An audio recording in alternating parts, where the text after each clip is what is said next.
ಚಿನ್ನ ಖರೀದಿಯನ್ನು ಮುಂದೂಡ್ರಿ ಅಂತ ಹೇಳಿದ್ದಾರೆ. ಅನಾವಶ್ಯಕವಾಗಿ ನಾವು ಕೆಲವು ಏನು ಮಾಡ್ತೀವಿ ಅಂದರೆ ಬಂಡವಾಳವನ್ನು ಇವತ್ತು ಚಿನ್ನದ ಮೇಲೆ ಹಾಕಿ ಗಟ್ಟಿಗಳನ್ನು ತೊಗೊಂಡು ಎಲ್ಲ ಕೂಡ ಇಡ್ತಾ ಇದ್ದೀವಿ ನಾವೆಲ್ಲ ಕೂಡ. ಈ ದಿನನಿತ್ಯ ಮದುವೆಗಳಿಗೆ ಅವಾಗೆಲ್ಲ ಕೂಡ ನಾವು ಸ್ವಲ್ಪ ತೊಗೊಳ್ಳೇಬೇಕಾಗ್ತದೆ. ಪೂರ್ತಿಯ ನಿಷೇಧ ಏನು ಮಾಡಲಿಲ್ಲ.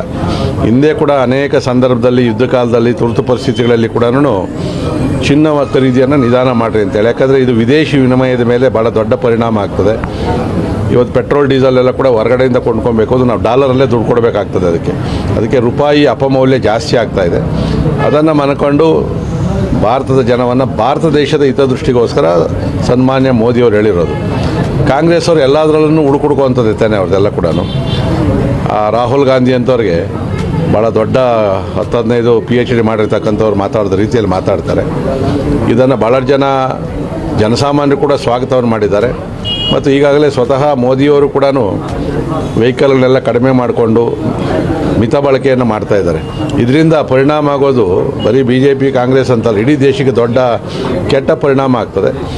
ಎಲ್ಲವನ್ನು ಮನಗೊಂಡು ಪ್ರಧಾನಿ ಹೇಳಬೇಕು ಅಂದರೆ ಅದರಿಂದ ಭಾಳ ದೊಡ್ಡ ಅರ್ಥ ಇರ್ತದೆ.